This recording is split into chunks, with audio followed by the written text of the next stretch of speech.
call this meeting to order. Come 11 o'clock, we're Okay. Roll call?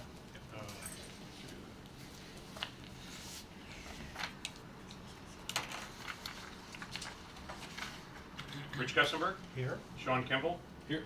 Jeff Solon, Here. Greg Rosenblatt, Here. Chris Daddy, Megan Rockwell, Here. Dennis Ryu, Here. Chuck Neff, Sarah Stevens Morley.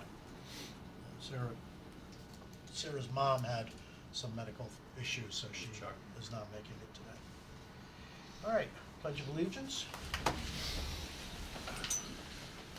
I pledge Allegiance to the flag of the United States of America and to the republic for which it stands, one nation, under God, indivisible, with liberty and justice for all. Sarah is not here, so I don't know if she got any other correspondence. We have no one from the public for comments, unless, Vin, you want to consider yourself from the public for comments? Otherwise, I'll give you a minute under Chairman's report to talk about the meeting you went to. Oh, okay. Okay? Yeah, we'll do that there. Okay, approval of meeting minutes. We went into executive session at the last meeting, and then we came out of executive session and voted to adjourn. We never got that time or who made the motion and seconded it, so we want to add that to the minutes. So, can somebody tell me what time? I made that motion. You made the motion, thank you. And who seconded it? I think I seconded it. You think you seconded it? Pretty- There you go. And what time was that?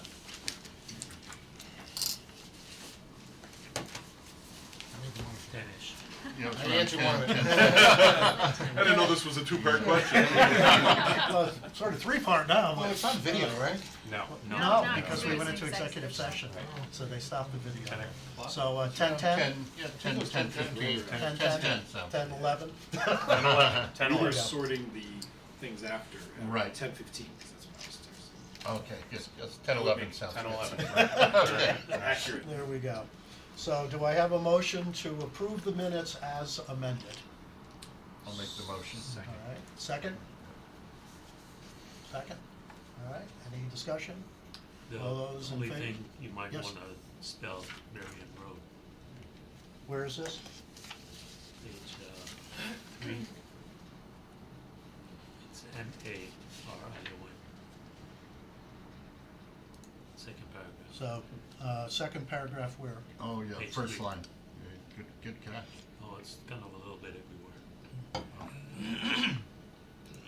All right, so to correct the spelling of Marion Road. Okay. Okay. All those in favor of approving the minutes as amended? Unanimous. Action on submitted invoices.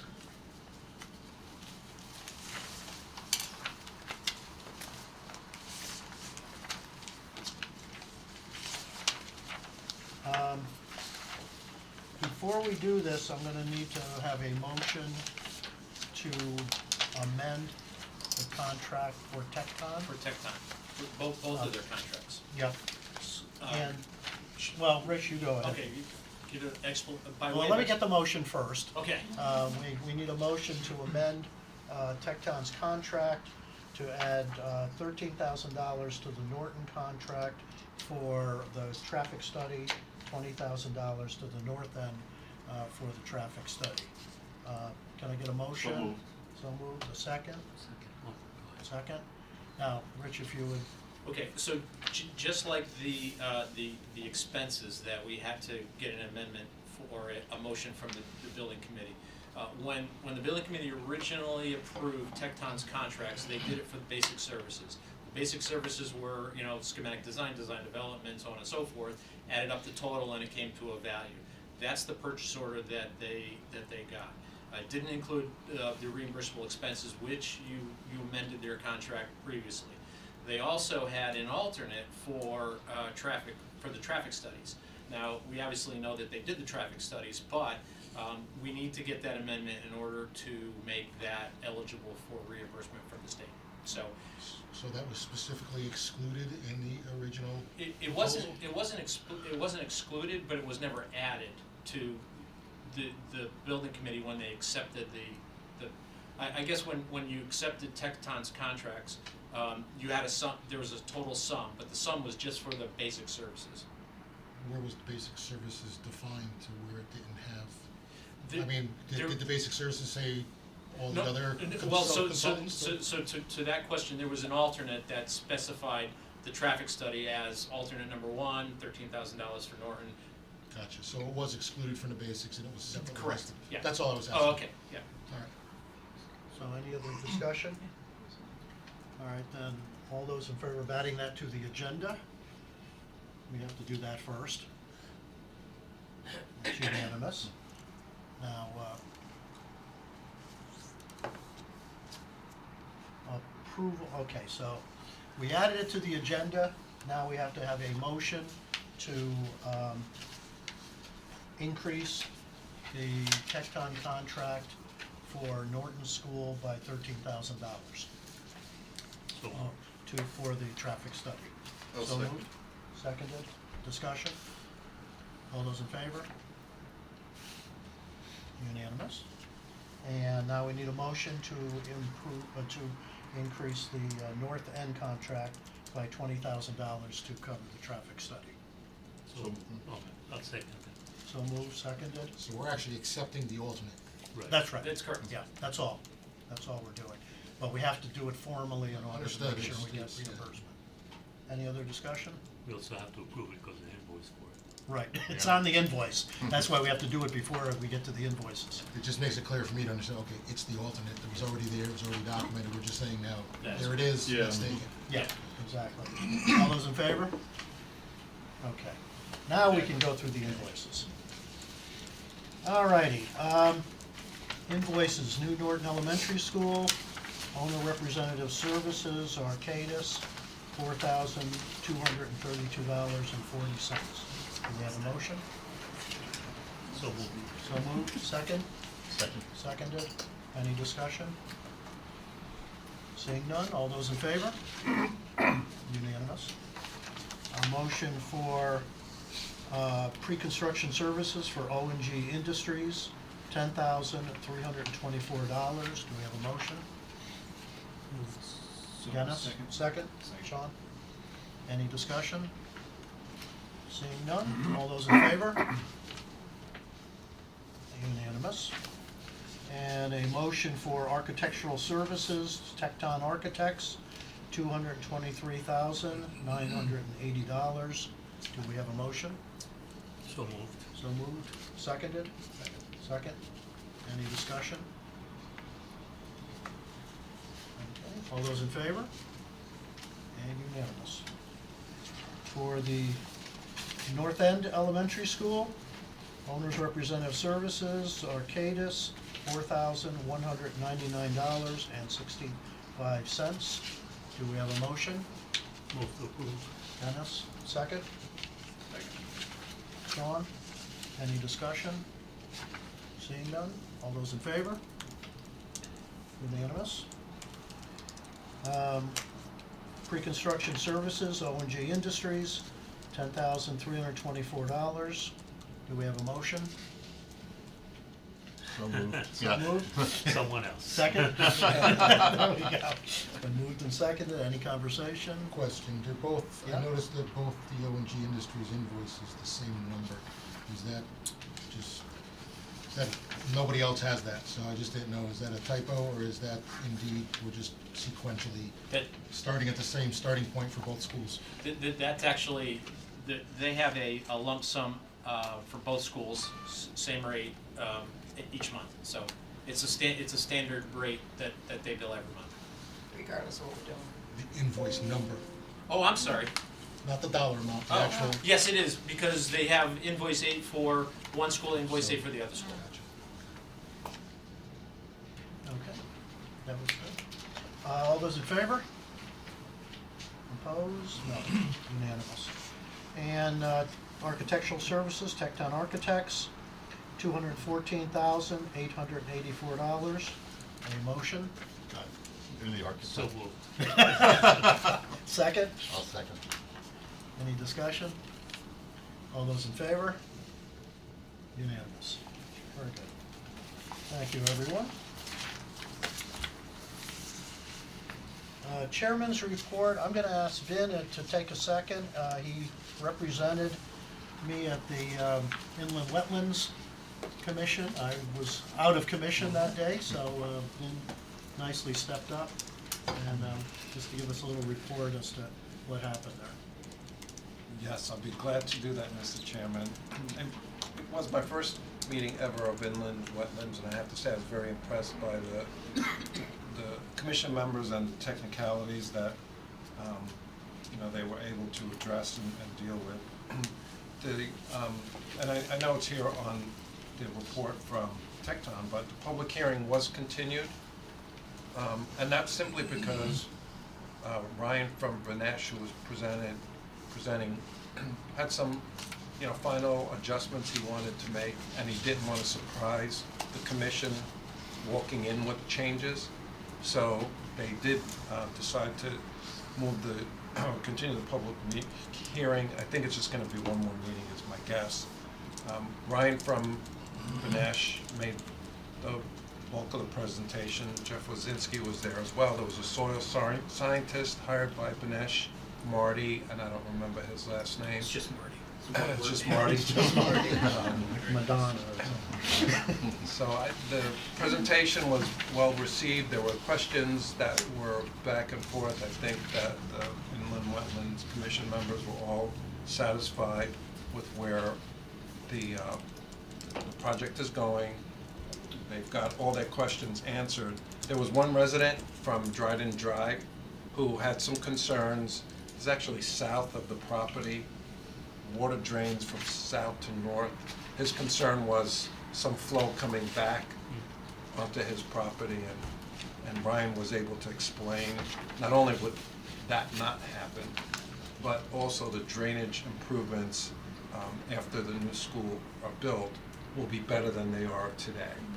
So overall, I think it was a positive meeting, and hopefully it'll be approved at the next meeting of Inland Wetlands. Thank you, man. Appreciate it. I know you end up at a lot of night meetings, so I appreciate you stepping It's up. okay. It's my lot in life. I get paid. At least I get paid. There you go. There you go. Not extra. Okay. It was raised after our last meeting by a committee member, whether we want to have some sort of a policy dealing with public comments, stating, typical length of those comments, the nature of those comments, whether we respond to those comments. I played around and wrote something up, but I decided not to print anything off. I wanted to first get a feel for the committee, whether that was something you wanted to pursue.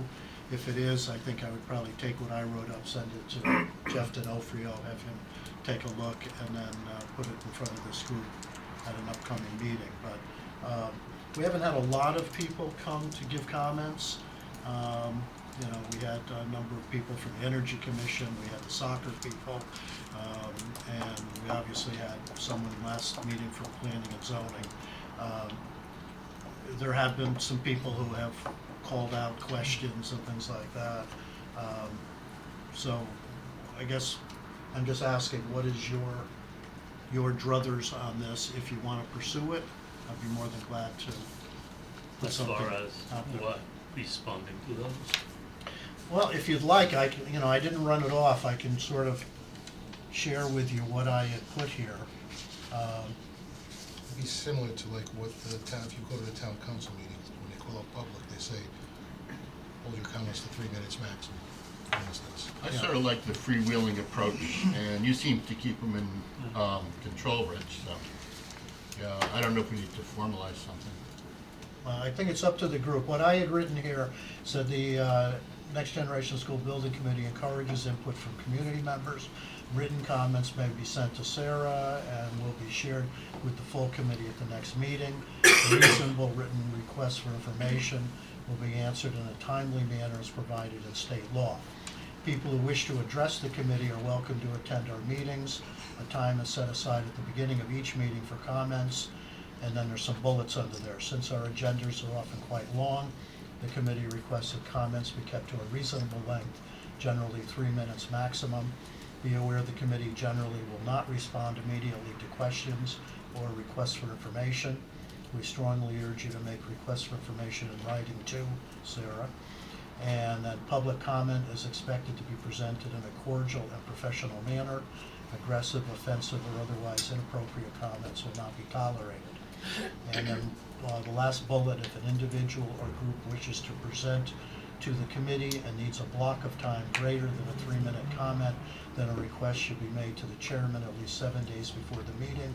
If appropriate, the chairman will place the presentation on the agenda for the meeting and will determine an appropriate amount of time for the presentation. So that's what I had jotted down.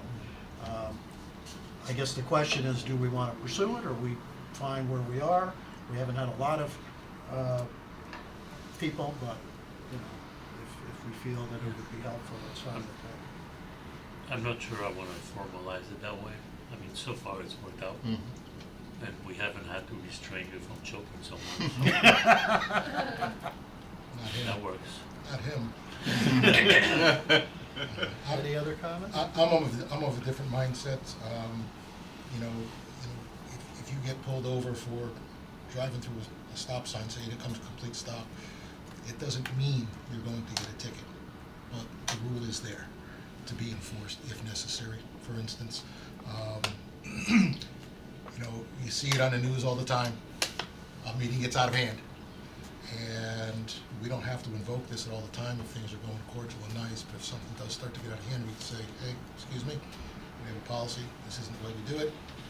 And, this is a courtesy that your public is allowed to speak. It's not something mandatory like at a town council meeting. We're not an elected board where we have to have that and whatnot. We can say, you know what, this courtesy is now revoked. It's for you. If it's unruly or unfriendly or in some way making people uncomfortable, we can do that. We could then say, hey, we'd like to have this in writing.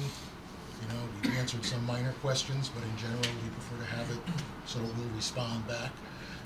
Just my 2 cents. Could go either way. I just worry if we put something policy and then we apply it against some people but not others, it's just something else someone could object to. I think freewheeling's a little better. Any opinion? I can see both perspectives for sure. I think, in my experience with a number of meetings, I do think, and certainly we're encouraging public feedback through so many different venues. So I think that's positive, and obviously it's the philosophy of the committee to encourage it. I do think, from my perspective, I'm less concerned about the amount of time someone has to speak than I am the time in the meeting where comments are permitted. So I feel like it should either be at the beginning or the end, but there should be a time when the public has the opportunity to speak. And that we do have, it's right at the beginning. Right. And So- 1 or 2 situations where I think people those are have the ones that probably, for interrupted us. me, probably most bothered, probably when we had the consultants presenting, especially on the energy efficiency items, and members of the public were asking the consultant questions, and not even really through the chair, just peppering. That, I think, it's not fair to the committee members, and we're the ones that are, they should be able to make their comments at the beginning of the meeting, but I don't think they get to join the meeting as a member or as a non-voting member, because that's really not the model. So for me, if anything, maybe restricted to just that one part of the agenda when it's permitted, maybe as simple as, I'm less concerned about the amount of time. I think people should be able to express themselves, and we've handled it to the points made very well, I think, so far. Jeff, anything?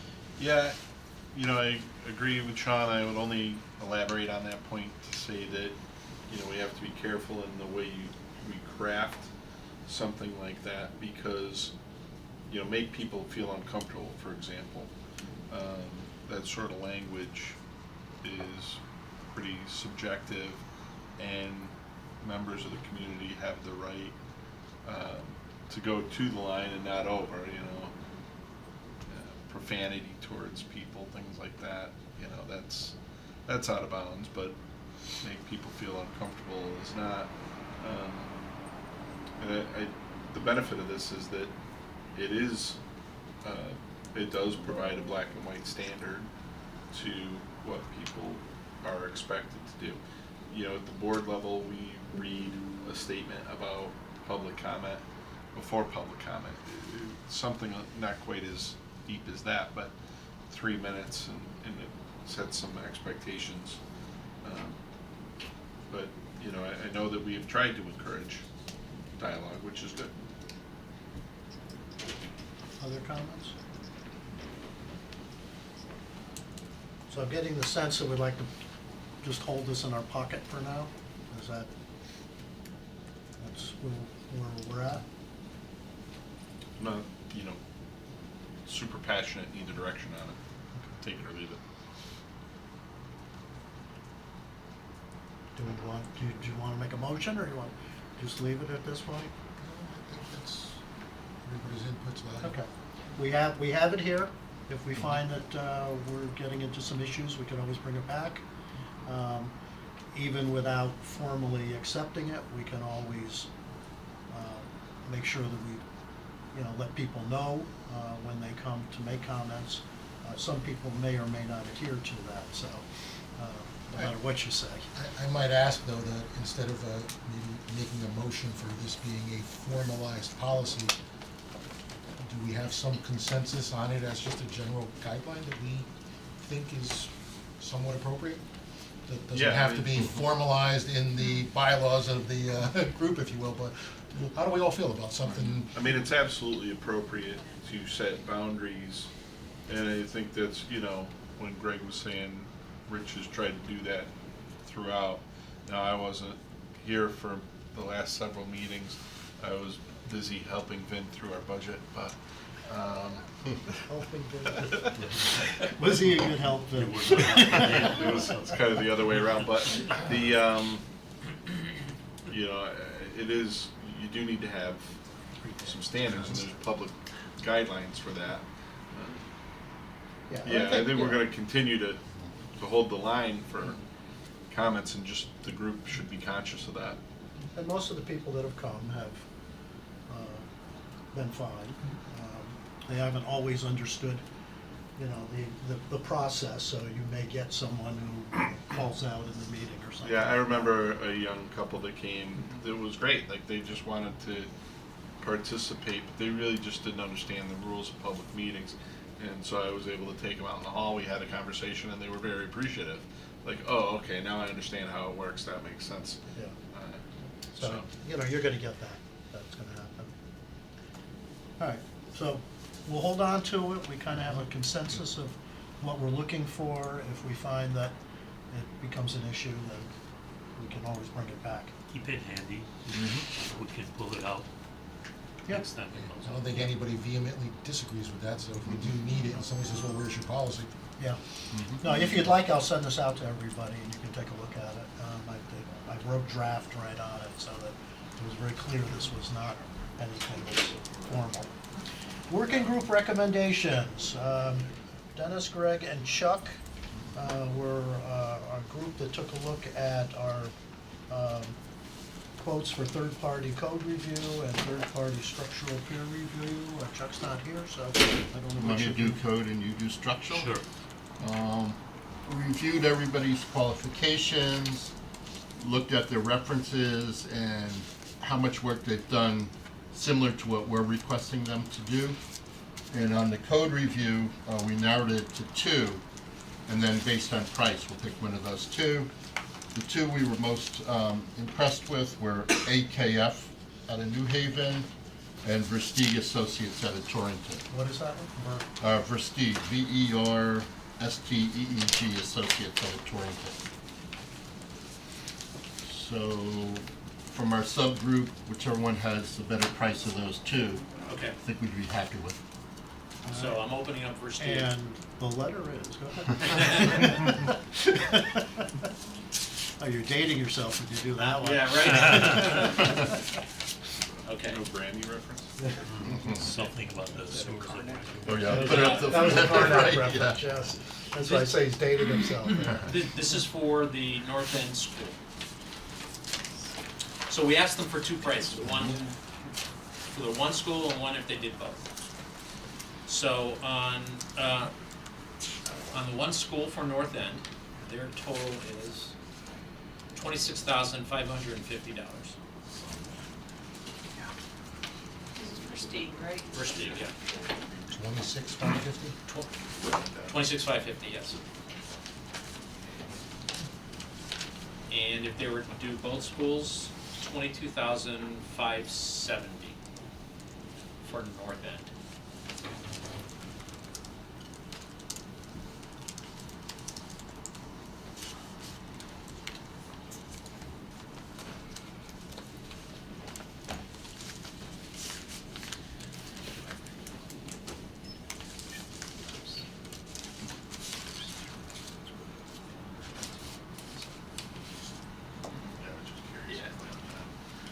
Okay. All right. For the Norton School,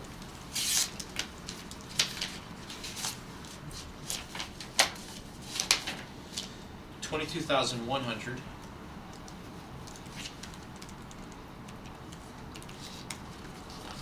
And $18,785. Are these as straightforward as you read them, or is there all sorts of? No, there's just the one number. Yeah, code review is pretty simple. 17,000. 18,785. This is for code review? Code, third-party code review. So that's for AKF? That's for For Versteeg. Versteeg. Oh, that's for Versteeg, okay. So combined, if you were to take, well, I mean, you're gonna go with the lower number. Combined is 41,355. Okay. And then AKF, this is for the Norton School.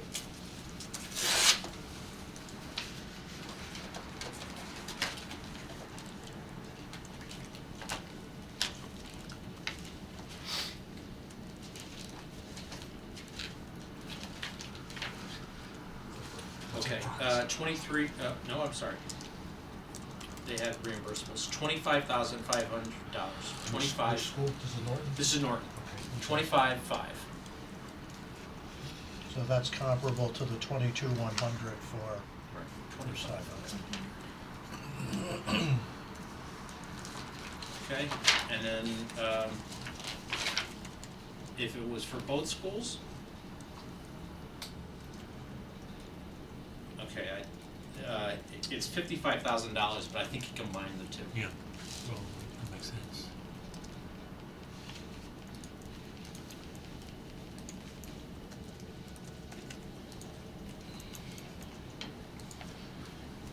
So that would be his total is $55,000 for two. Okay, that is for Norton. North End.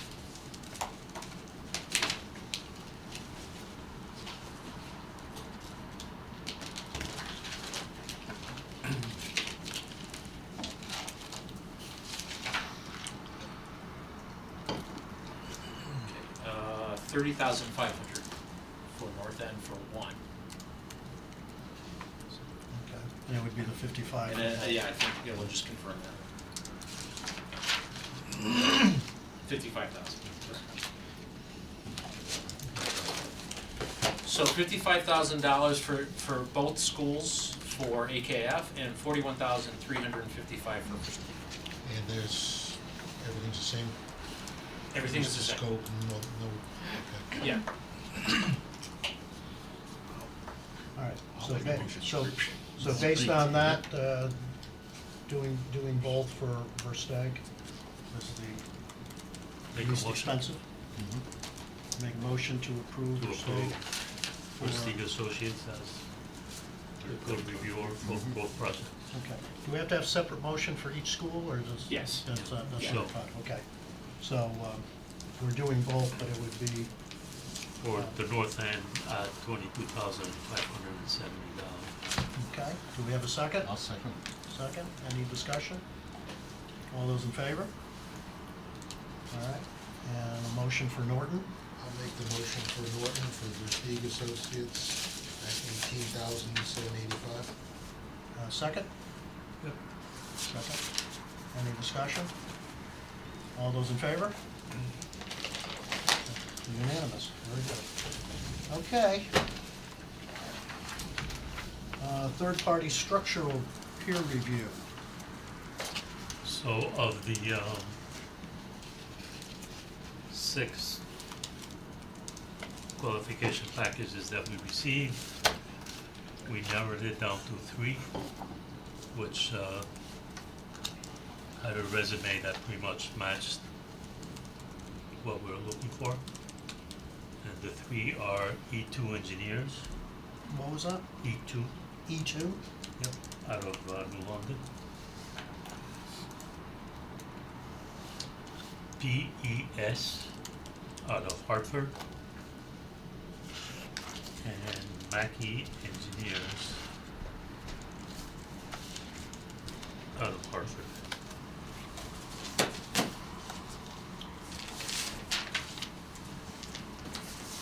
And I think we should get a rebate from Mackey because they misspelled structural on the cover. Okay.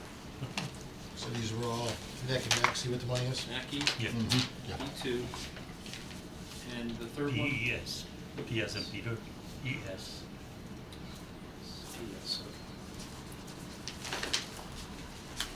Alright, Mackey,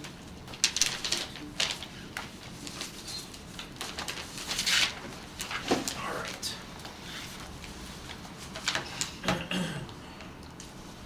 Start with Mackey.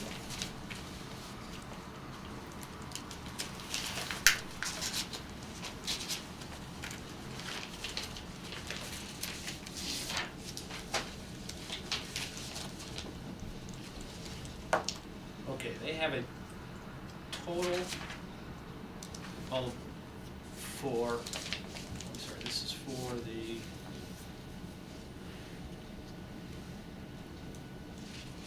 this is for the Norton School. They have a total for, A1, Schedule A1, $11,000. So who's this? This is, Mackey. What's Schedule A1? Well, it's attachment A1 and A2. That's how I had them do their proposals. So we're gonna get 2 prices? Yes, 2 prices also for them. So 1 school, and then if they do the both schools. And So A1 is for one school, A2 is for both? A1 is for 1 school, A2 is if they got both of them. All right, I didn't know if those were different scopes. That's No, what it's I the was, same that's scope. what I was thinking, yeah. It was the same scope. Not Actually- crazy. Well, we're both crazy. All right, looks like they put it in. We've done this long enough, we're beginning to think alike. So they have it in a That's bad different. on you, you don't make that. Oh.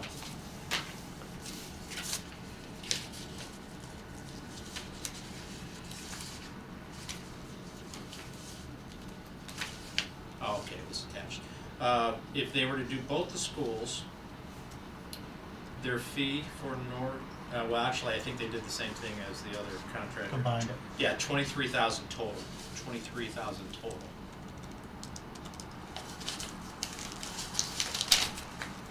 Yeah, that's for both? That's for both. So obviously the North is gonna be more, like, 12, yeah. gonna be more expensive. Or they added extra Yeah, for okay. doing both. All right, so let's do, So what was the cost if they don't do both? 11,000. It was 11 for Norton, Norton. so we don't have the price yet for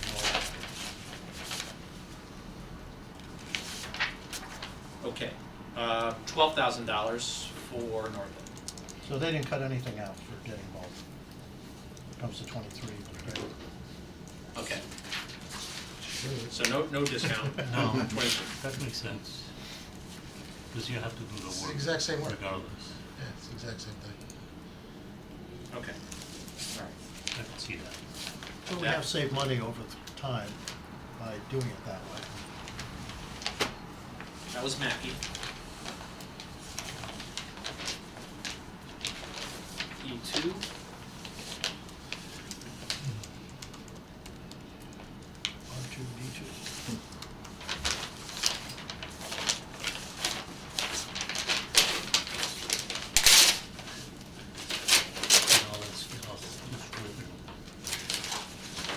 do this, I bring scissor, letter opener.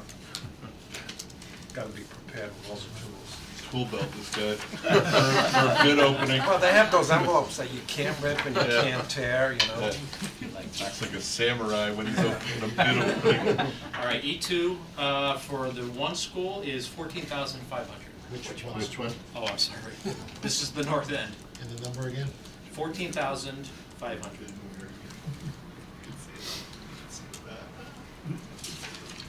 And if we were to do both schools, it would be 12,500 for north end.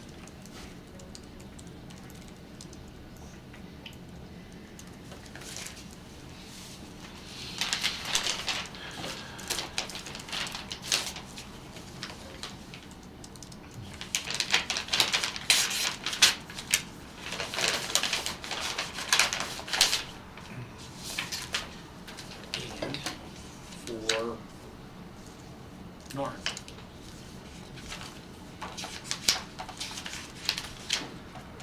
$12,000.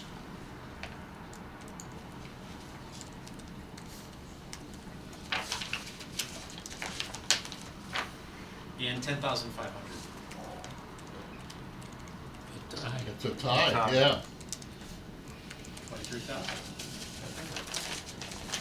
Okay. Did you guys have a tiebreaker? Do we have a Super Bowl The coin? typo knocks them out. That's right. PES might be. It's-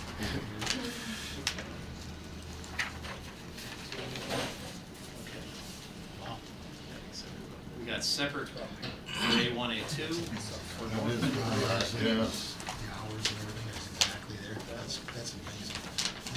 People figure the exact same amount of hours and time. Okay. That's, All right, this is for Norton.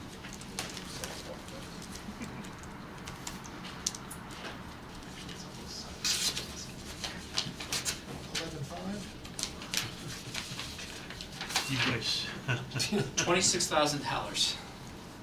26 for just Norton? Norton by itself? Yes, Really? that's what it says. Okay. Okay. And for Norton A2,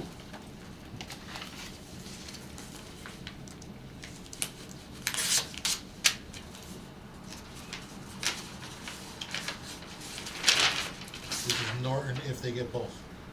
yes, 24,000.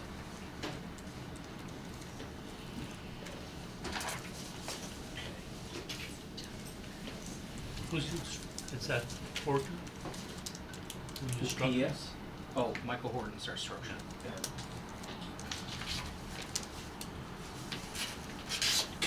North End A1, 30,000.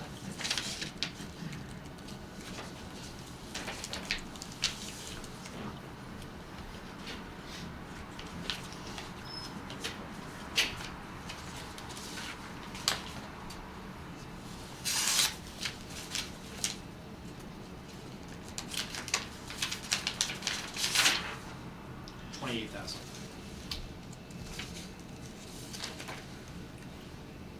So 52.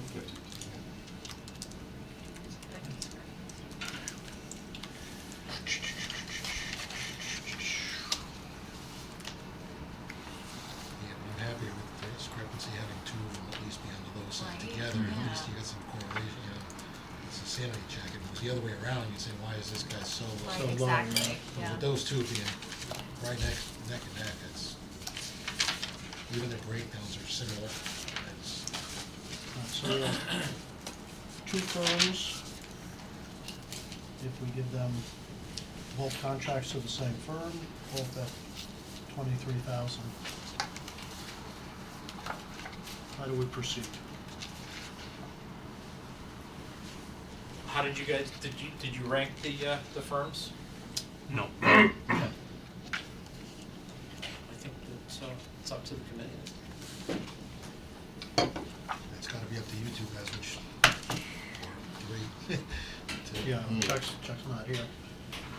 I mean, I suppose you could do an interview with them. So, based on the qualification that I reviewed, Maki has 29 total independent structural review assignments that they put in their qualifications. E2 only had 10. Doesn't mean that, you know, they're any less, it's just that, you know, it seems like Maki has done quite a bit more. All in Connecticut. They used Arcadis as a reference for, actually 2 people from Arcadis as references.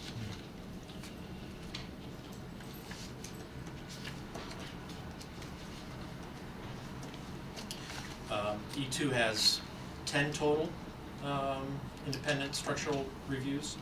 4 of them are schools, 3 of them in Connecticut. Actually, Maki's were all schools, 29 total schools, so not that the building type matters because you're doing a structural review. It doesn't matter, yeah, I like the E2 origin story better though. Do we wanna do interviews? Think, do we need an answer today? I think maybe do an interview What's the or call timeline on references. this? You don't need them until we get into the construction documents, so we're very early So on. we could ask You know, the the, subcommittee look at those too, and, yeah, I think that's the best technically approach. it's not a subcommittee. Okay, whatever it is, yeah. Or- Working Working group, group. right. If Mhm. we have the working group, Yeah. do a short interview with each, and come back with Yeah, a, we can probably even do it on Zoom. Yeah, yep, with a I think that's press- good. with a recommendation at the next meeting? Mhm. Yeah. Okay. Does that, sound good to everyone? Can I ask a question? Yes? Sean, do you have the actual proposals and the flash drives that were submitted? I have all the You have electronic everything? files, yeah. Okay, I need one set, because I have to answer to Emily on all the documents. Yeah, we need those as part of the, yes, the file. Okay, Yeah, all right, so I'll work with you, thank you. Okay, so if we're in agreement then we will ask our working group to arrange an interview with each of the 2 companies and come back at the next meeting with a recommendation. You want me to make the, Yeah, sure, gonna make the initial contact and close the time. yeah, try for next Thursday? Yeah. Yeah, and as you said, you could do it in a 20-minute Yeah. Zoom. Yeah, Thursday Conversation. afternoon, whatever time's good for you guys. Okay. Rich, I don't, just throwing this out there, I don't know, but in all the times that we've done this, all decisions were made, and then money was last, and was the final thing, and then it was where the chips lay. You know, it was resultant. We've never had a tie scenario. No. So I don't know if Jeff has a procedure that we need to follow. If you wanna run it by him to say, well, now that everything's out in the public and all the dollars there, and for us Well, to I make think a the decision. reason that we did the evaluation first and then opened it is you don't want to be making the decision strictly on the dollars. In this case, it wasn't. They did an evaluation of the companies. They had 3 that they saw that were fairly equal. And now the money is equal, so, you know, but if you'd like, you know, we can talk to Jeff D'Onofrio just to, If you think it's fine, I'm just bringing it up because I don't know. yeah. Do you see any problem with the process of, No, I think the process is as Jeff kind of indicated, which was do the qualifications, and then you open up the cost proposals in the meeting. Right, but So- if you get a tie, Well, again, you're basically looking on qualifications, so you could have selected somebody that was actually more expensive. The fact that they're both the same price is just, you know, a yes. benefit. So we've got 2 companies that we saw as equal in Yeah. ability and in price, Yep. and now somehow we have to break that We tie. don't know what the rest of the numbers were. And nor what do if, we wanna know. I'm just curious, if in the interview, one of them says, we'll knock $2,000 off if you go with us. They can't do They that. can. But if you'd like, I can shoot a note to Jeff D'Onofrio. Yeah, just to make sure, you know, if we're gonna talk with them next Thursday, Yep, just to make sure there's no problem doing that. okay, I'll do that, and I'll CC you guys on it. Yeah, I'll schedule the calls and we can always cancel them. Yeah. Okay, good. All right, thank you very much. I appreciate all your hard work on this. Thanks, guys. Owners rep and CM at risk, monthly schedule update. Well, last time I gave you, Yeah, you all the went through hard the whole printed thing, copy, right? Yep. So what I'm gonna do is I'm just gonna update where we are, because I'm not gonna talk about the local approval dates, 'cause that was the one thing that was going on when we met 2 weeks ago. So we're still not doing their constructability review.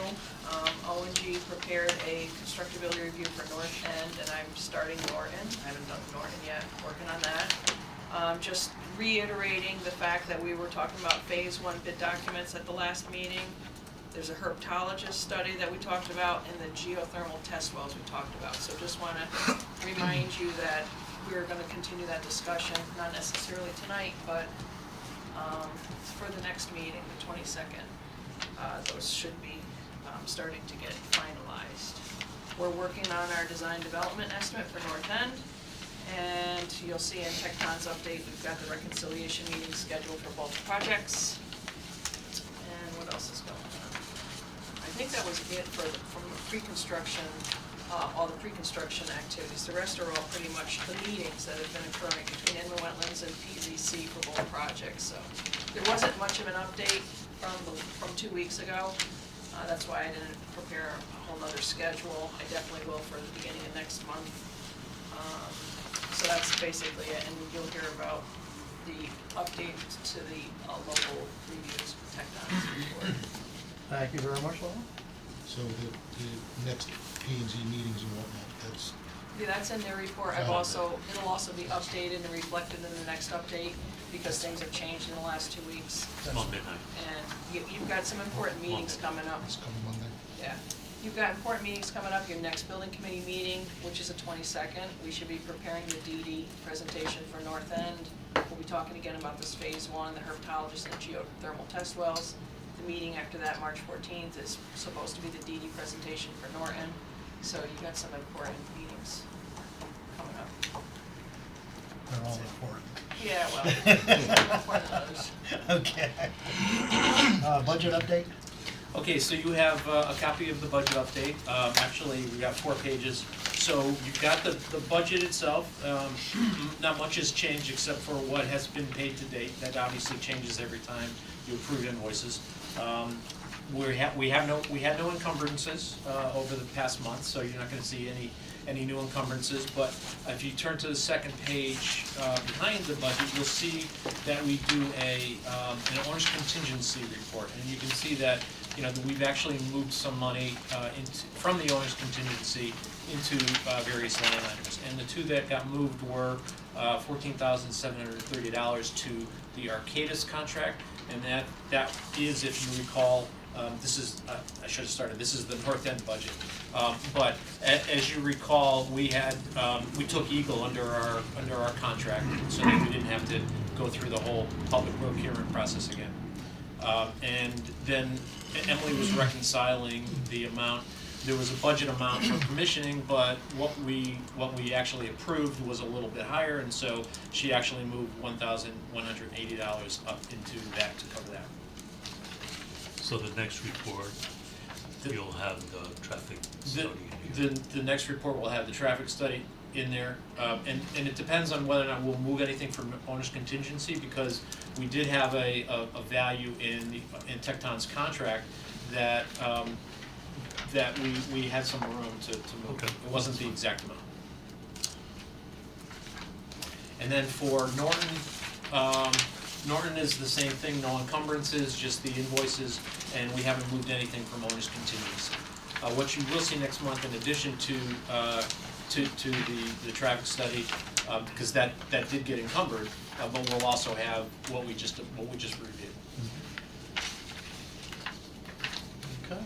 And if I can add one more thing, it kind of goes along with the budget, but as we're getting into the project more, we're seeing that there are additional services that are being requested by different authorities, and of course we're also recognizing that that there are some things that were alternates in contracts that were never incorporated. So what we'd like to do is to address maybe contract amendments or things like that.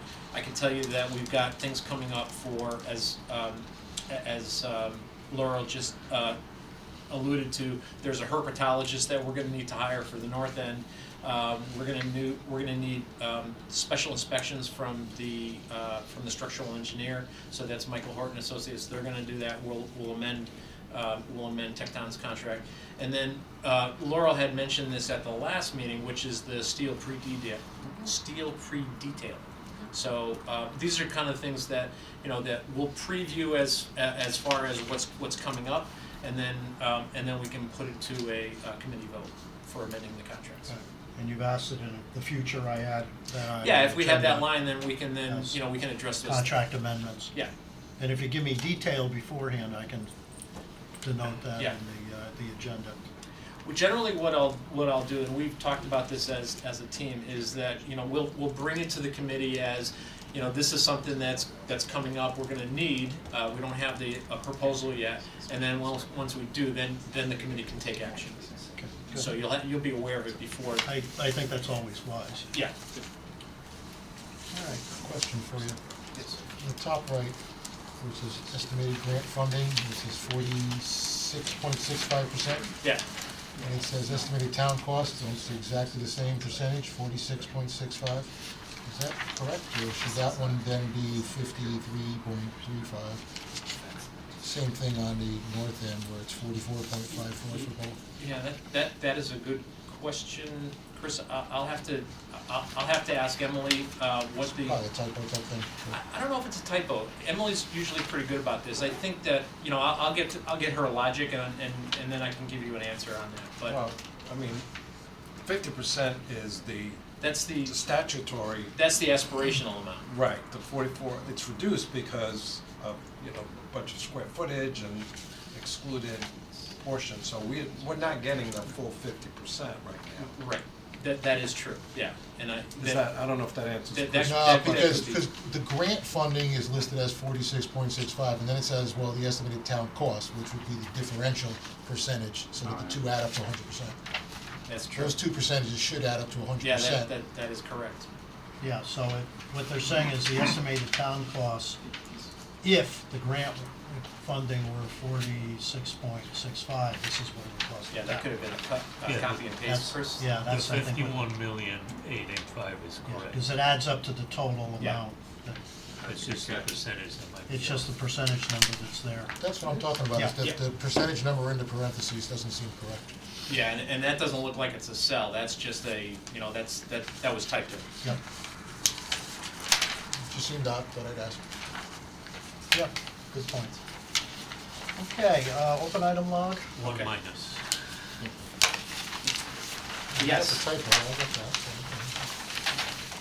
Together, we'll each hit it. So open item log, I had Tecton and Kohler Ronan take a look at some of the items that were at the top of the list. You can see, I've expanded it again, 4, 5, 6, 7, 8. Those are things that have to do with lighting systems, distribution breakers, power distribution, that type of thing, that we needed to address, and that the project team or the design team has gotten into as they've gotten deeper into the design. So we got comments back from Kohler Ronan. I incorporated those comments into the open items log. There are some things that they're still working on. So there are some dates that go out until into February and May. But for the most part, the design team is certainly on top of these comments. And then on the back page, you could see, these are the more recent ones that were added. The one that's probably of a more urgent nature is the one for the space standards, that I've talked to Jeff and Vin about, and we've got a plan to actually address those in a couple of weeks. So, I'm just curious. Where, I guess, if you look at number 29, for instance, where it says, consider this, and then it says, well, this is being considered, and then it's closed. I think it's closed once we have a determination. Would we not want to say that, we've checked, and yes, we can do this and will, or we have looked into it and we can't, or we don't think it's a good idea, or is this kind of just open-ended? We'll look into it and you'll get what you get, is kind of what I'm reading. You follow? Yeah, I do. Because we don't have a resolution on that and it's closed, and that's where I'm like, maybe we We wanna can, follow up with them to see what the actual answer is. we can keep that open. I mean, I know what the answer could be. Yeah, I mean, we have a date that goes out to the end of March. I think that was, something that, that the design team was taking a look at, so. So, and then the other one too, looking at the answer for 34, where it says, does the owner have a spare capacity target?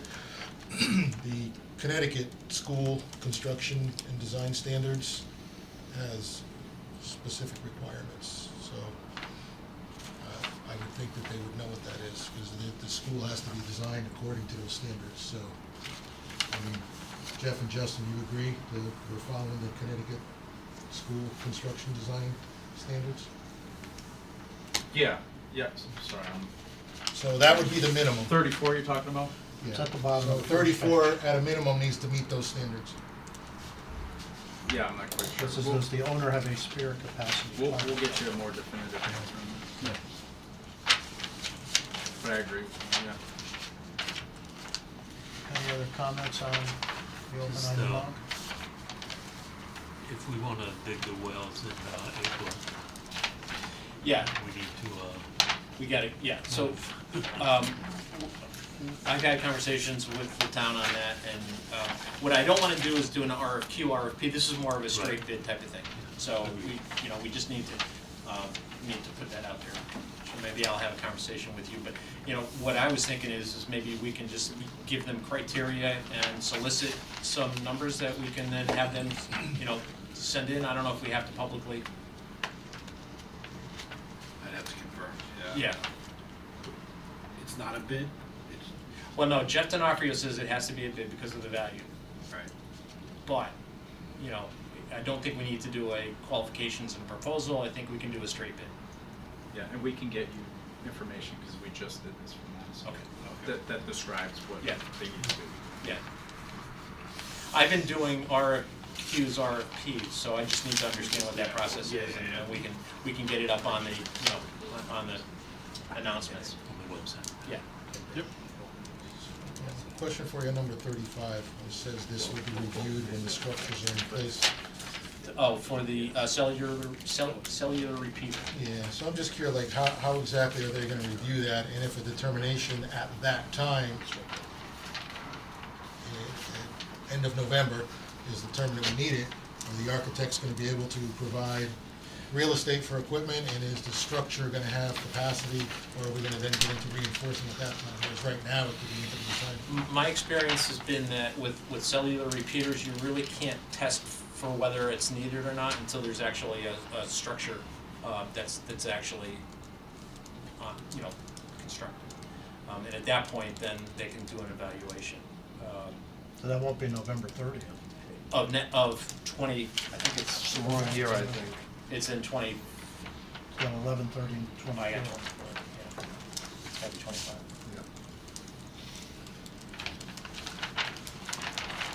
Better be July. Yeah. I'll say though that I'm not on 100% in agreement with the approach. I did one just a few years back where, and like I said, I'm not an expert on this, but we had to wait until the structure was up before they actually went and they tested on this, so.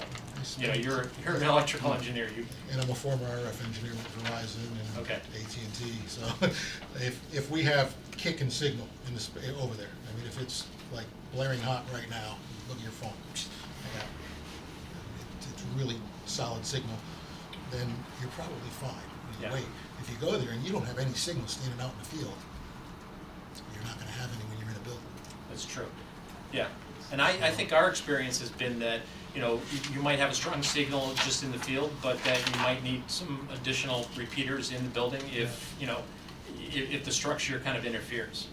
No, I'm agreeing with that, but if you go out to that field now and a measured data says, I'm not saying one of us goes out there and looks at our phone, but if somebody were to see what the actual RF signal strength is out there now, and if it's poor, Yeah, then you would obviously need. then we know. If it's strong, you would still not know. You wouldn't because- know, you wouldn't know, but Yeah. if it's poor, then we can make a decision now as to whether we would need it. The other thing too is I think it's a fair question to ask, whether it's Jeff from a Board of Ed point of view or who it might be. Let's say it is poor right now out there. Is a cellular repeater something we would even want in a school if there wasn't good cell service in the school? Because if it's not, and we're like, no, what do we care about that for? We got Wi-Fi, who cares? Well, then it's a closed item, because as a town, we don't want it. I think you're gonna How want does that- cell service throughout the building. Mutual link? I mean, it would be hardwired out there. Yeah, Yeah, I mean, I mean, the you'd preference wanna would have be to have cell out service. there. They're Yeah. different things, you know. Or use like two-factor authentication. Right, yeah. Great. It'll be 3 by then. I mean, it's certainly easy enough. One of us can actually go out there and at least take a quick look and see, we got Can you hear me now? 0 bars or How many 4 bars bars, is that out there? and no. But yeah, I guess if the service is really poor, can we ask, AT&T, Verizon You don't to, want to do that. See, that's the thing. So what you'd want to do is you want to get somebody to put in what's called a neutral host system, like they put in a mall. Like if you go to a mall, you have a great signal, no matter who you have. They put in one system. Otherwise, if you got, think about when we had 6 carriers, then you'd have 6 cables running down, 6 sets of looking like coffee cups hanging down for 6. So you put in one a neutral host, it goes in, and that takes them all, and it just boosts it all. And there's some special equipment for that. It's not uncommon at all. Like I say, every mall has it. But if we don't think of it now, then, that's why I say right now, if it's the kind of thing where everybody says, well, why would we want that anyway? Well, who cares? Then closed, not interested. But if it is something we maybe are interested in, waiting until things are built, now you've got to figure out where you're going to put the stuff and what's required for it, for power and cabling and what do you got to do. And then it's a last minute scramble, and do you have to tear things apart? Do you have to reinforce a different part of the building or something to handle some equipment? You put it on the roof, you put it in an equipment room. But you will have Wi-Fi signal all the way through. yeah, Wi-Fi won't be an issue, Yeah. but we'd still like to have cell service. Yeah, I mean, the south end, we've been trying to work on cell service in the south end for a long time, and there is a proposed tower. That's the other complicating factor, is there's another potential tower down near King Road, which would pick up this area a lot, so fingers crossed that it comes to fruition, but if it does, then I think it's gone through the siting council, so I think it's just whether they are ready to construct it. Well, before the next meeting, I'll go check AT&T service. If somebody has Verizon, you could do that. You, I have Verizon. yeah, both? Yeah. Okay. Well, if you want, I'll actually get checks. You got a guy? I could probably get it. Well, I mean, the years I spent, designed probably half the sites in Connecticut. I mean, there's no point in rather than we know now, if we have to deal with it. Well, that's why I brought it up. So, Okay, architects. There's 3 items on here. Update on preparation for the upcoming P&Z meeting, design review on the elevator and the office in the north end, and where we are with the design development plans. So I turn it over to you guys. Okay, great. So we provided, maybe if we get right into the design changes with respect to the direction requested at the last NGSBC meeting. And then I can get through our update, which covers the other items. So, this is the previous design, we're just showing it together along with an exploded axonometric here. The key point is the area in the blue circle at our last NGSBC meeting. The request was to investigate providing the same type of equity in accessibility within the media center that we were providing in Norton, and we had previously talked about on North End.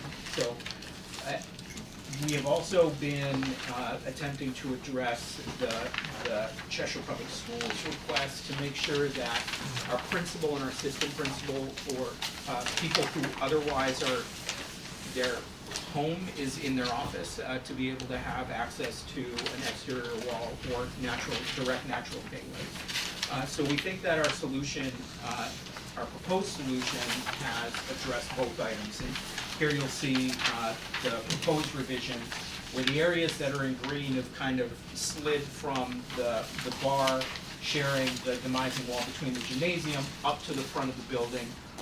Our administrative suite is to the left of the vestibule, planned left of the vestibule, to your right as you're walking in. Our health suite is to the right of the vestibule. So in this scheme, our administrative assistants or our kind of front desk folks have direct access, visibility to people that are approaching the vestibule. We have the ability to have our secure, our two-factor authentication, our double security checkpoint.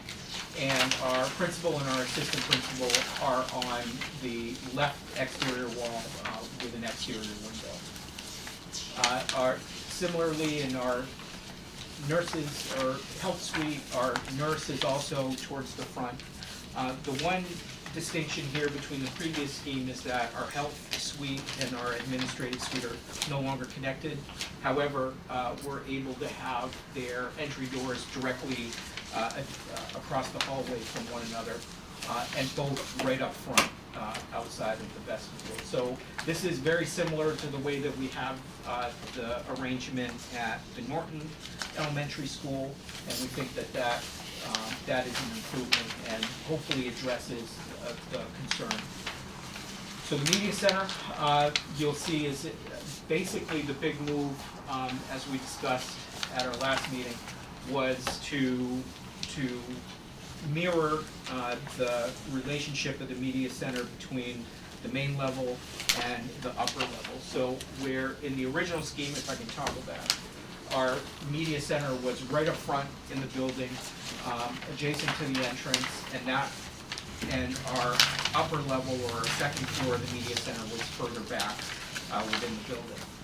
By mirroring this, we're able to provide the elevator across the hallway so that we can provide direct corridor access to the elevator and at both the kind of main street, but also the media center. So at the main level, our media center is more interior to the building, which programmatically works better for its proximity to the learning communities and the students. It kind of helps separate or keep the administrative portion of the building towards the front. When we go to, okay, so here, it would have been better if I went directly to this slide to show the differences. So the concept with the proposed plan, and you'll see this when we get to the upper level, is if you're in the corridor and going to the second floor or the upper level, you enter here, and on the upper level, you exit this way, so you have one direction. Conversely, in the media center, you enter from the left, and you keep going in that direction to get to the media center. It works from a circulation flow. And here is the upper, this is the previous plan. So again, the elevator was previously across the hall. Media center, it provided more of an open two-story space near the front of the building. And now our second level is more towards the front of the building, and our elevator. So what I was trying to reference before, and I've smartened up, we'll go right directly to this, is if you recall, on the lower level of the media center, you would enter the elevator from this direction on the main level and exit on the upper level in this direction. Conversely, if you're in the hallway downstairs, you enter from this direction and you arrive in the corridor. So there were a couple of other programmatic moves here, and they related to placement of other elements. I'll go to the first floor. So we displaced the art room. We displaced the art room from here. We actually moved it to this area in order to bring some of the resource spaces that were on the upper level down to the main level. In previous schemes, when we had this orientation of the media center, the art room was here, and we were trying to get some borrowed light from this exterior door and window system. By moving the art room down here and bring some of our resource down to the main level, we have put this general music here up on the upper level. So that's one thing that I think, Did we lose square footage? It looks like it's smaller than, or is it just squarer? The visual 40 arts, square the feet. visual art room on the left that's now moved over here to the right. Yeah, it looks like we'll Oh, yeah. clean that. It ultimately will be, match the educational specification. I think we may have not just been finished with tweaking that back in. And I guess that's not the intent. It's supposed to meet the expectation.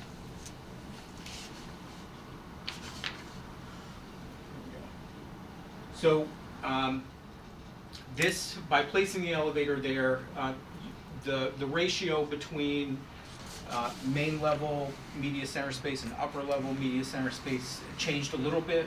However, we are still providing the learning stair within the two-story space, as well as the communicating stair that gets us from the main level to the upper level. And the other thing that I'll mention is that our vertical element shifted a little bit more to the front of the building to be over the main level. And sorry, I'm just gonna keep talking back.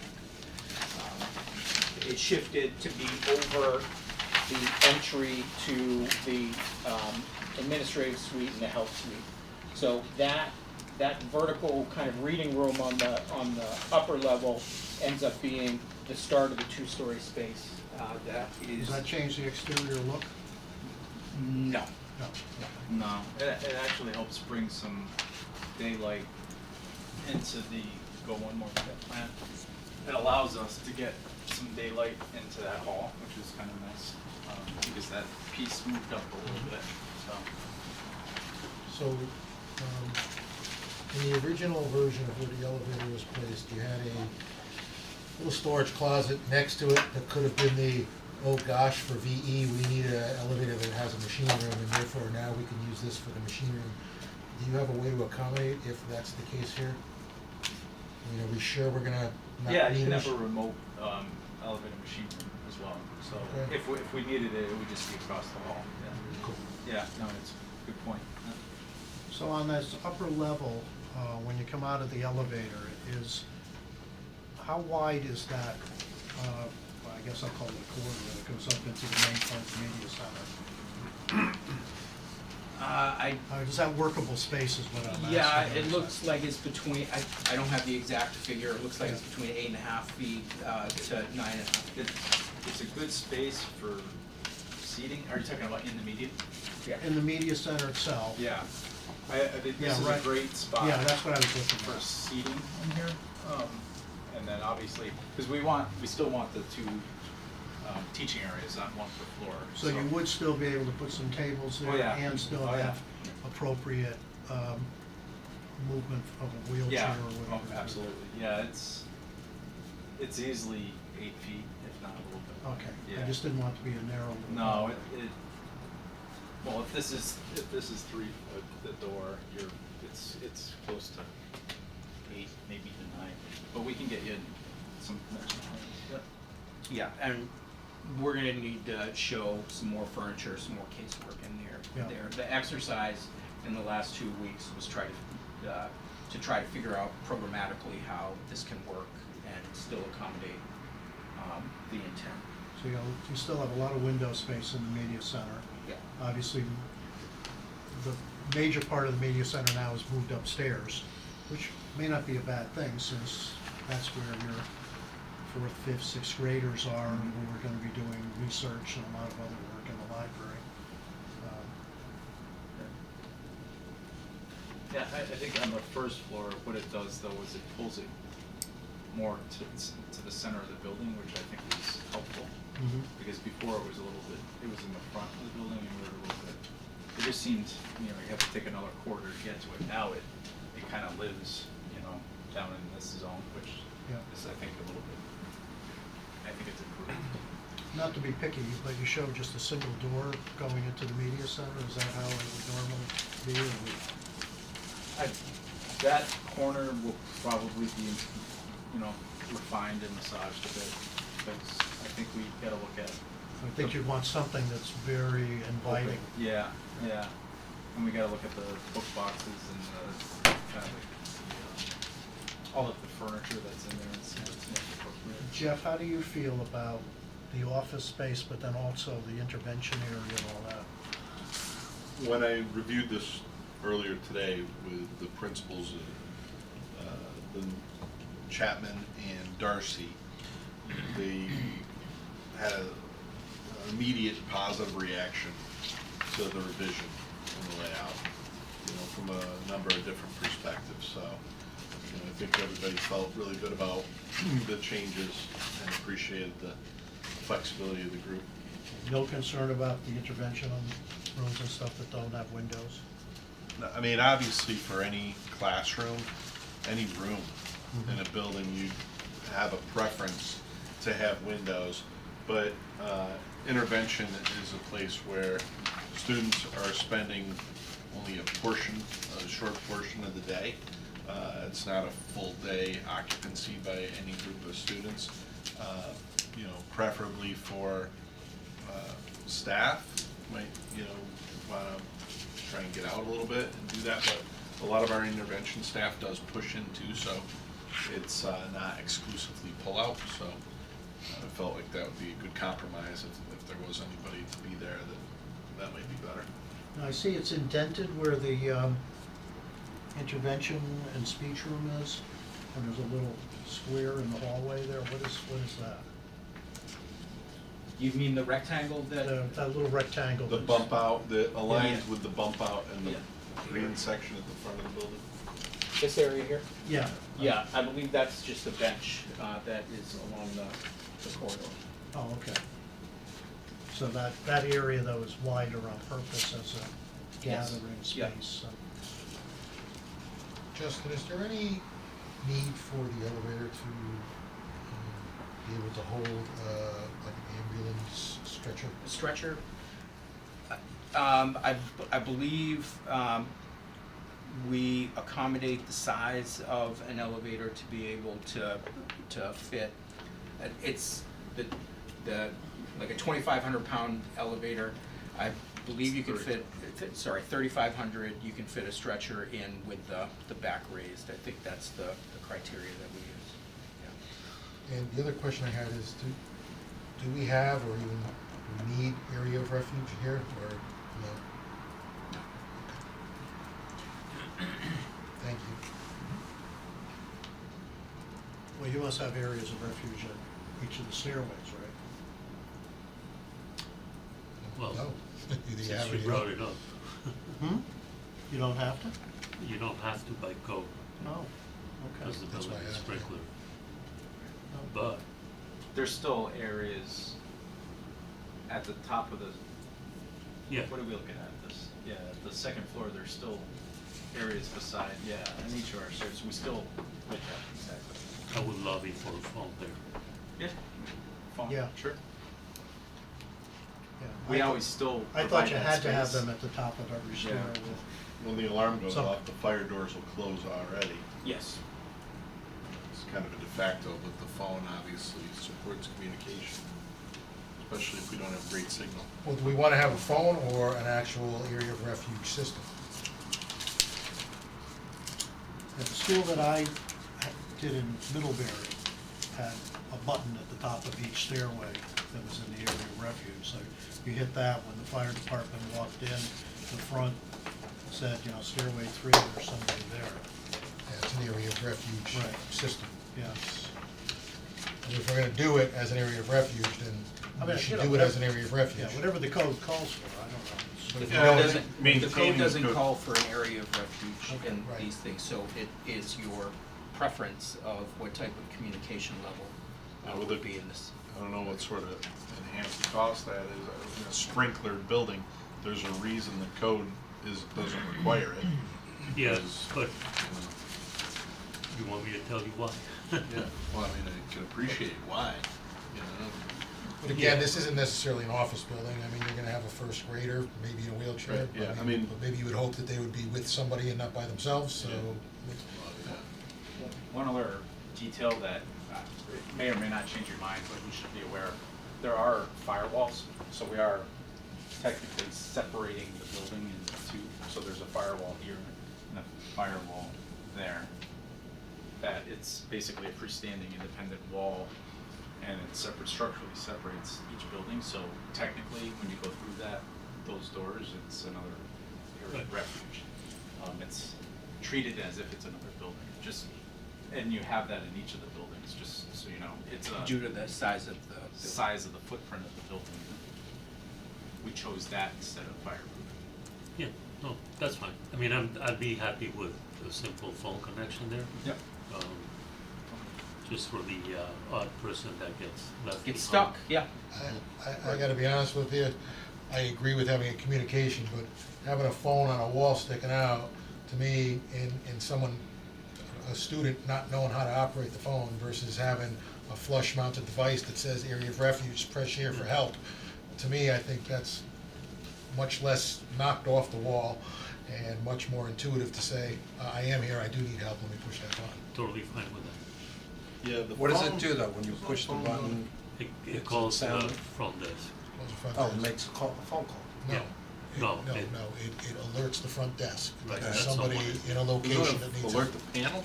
We had a panel in the Phone. entranceway to the school, and it would, Yeah, so that's if you the- push that button, it the- would the come up head saying end stairway unit, which 3, would be Yeah, at and the the front red desk, light would come typically. on, it would Yeah, show. Somewhere's in that- the main office. And as a Yeah. principal, I would have to go push those buttons every 2 or 3 days, because the kids would push them and make the ding, you know, in the hallway, so.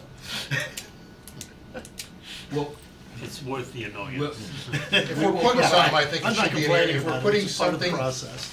if we're trying to make that function as an area of refuge, then I think we should just go forward with an area of refuge communication system for that. I think if we put a phone in there, I just, we gonna dial 9, is that what we have to do, dial 8, what do we have to do to dial out, and where do you dial, and.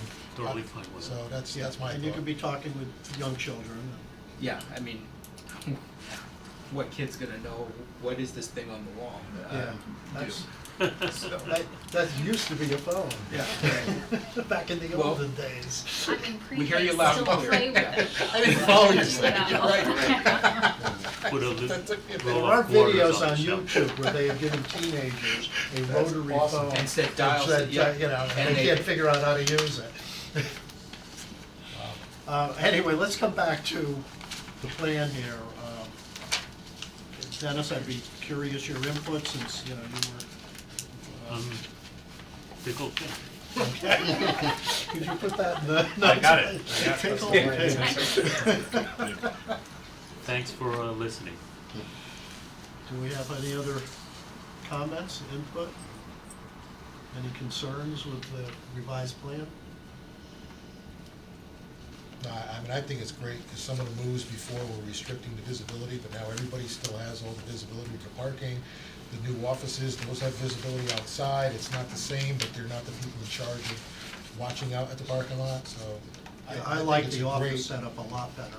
I think it's fantastic, I don't think you need to have, it's maybe nice to have the health services connected, but there's no, I don't No, think you're there's right any across the imminent hall, need. that's not a big deal. And you're right there anyway, I Yeah. love it. I've done it both ways in my career. okay, great. So I'm assuming we don't need a vote? We have a unanimous approval of the new plan. There we go. Okay, some other items, now I'm going to our written report. We just, for record, we referenced the generator sizing finalized for Norton at 600 kW and North End at 800 kW. At our last NGSBC meeting, there was a WPCA meeting that was going on upstairs. We received approval for both the North End and Norton schools. We did issue our Norton Design Development submission on January 26th. Now, regulatory schedule.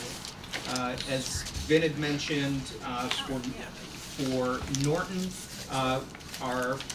we did have our first public hearing earlier this week. The public hearing is continued. We don't foresee any major issues. Due to the scheduling of the public hearing, and we reviewed this at the last NGSBC meeting, due to the scheduling of the public hearing for inland wetlands at Norton, we have extended we are moving the first meeting at P&Z on Norton to the first meeting in March. So March 11th would be the first hearing, with March 25th being the second. So the planner is out this week, and we have an informal meeting to review their comments and our responses on Norton on 220, to make sure we're in alignment So we'll be clean by the time we get there. Yeah. and coordinate. Very important. So I should mention that following our last meeting, we had mentioned that we had scheduled a working meeting in this room with town staff. We did hold that last week on January 30th. I think we got everybody rowing in the right direction. We submitted all response comments for the north end today. Mr. Chairman, I had copied you on the FTP link for the supplemental documentation for Planning and Zoning Commission. This has all of the requested updates to the narratives, the application, the traffic study, as well as Appendix E, which is our response comments. I think I forwarded that out to everybody, didn't I? I forwarded several things out to people, I can't recall it. That was one of them. Yeah. Hey, Justin? Yeah. I don't know, I apologize if I missed you explaining this, but it shows up as the third meeting for P and Z for North End is the same date as the first hearing for P and Z for Norton. Yes. Yeah. So they're okay, you're okay? Yeah.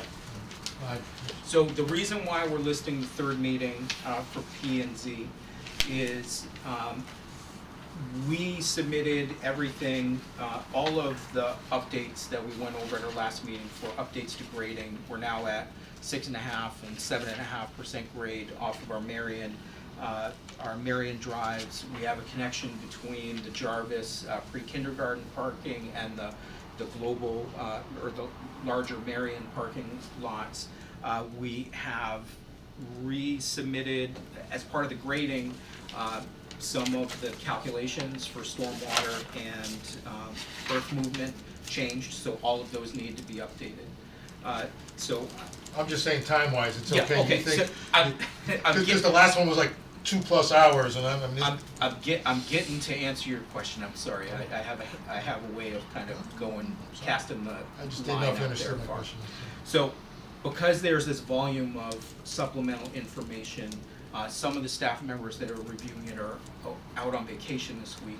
It's unlikely that they're going to be able to provide written acceptance to all of this supplemental information in time for P&Z. So our expectation is that on Monday, right? So our expectation is we're gonna go into the P&Z meeting, say, okay, this is, we've provided updates. We understand that staff has not been able to provide responses to them. However, we wanted to share with you where we are so that we can, with the full understanding that this will be continued to the next meeting. So our hope is that we close the public hearing on Monday and we go to a decision at the following meeting. There's only one P&Z meeting one public P&Z meeting this month because I believe there's a working meeting that they're focusing on for the second meeting. Thank you. Okay. Any questions about the process with inland wetlands or P&Z? I will say I forwarded out documents to you as they've been coming.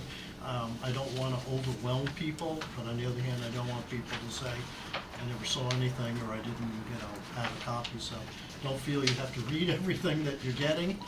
But it's, Jeff puts those things into the shared drive, you get a copy of it, just so it's there. I appreciate it. Thank Yeah, you. so pretty much everything that comes to me, I send out to you. Much appreciated.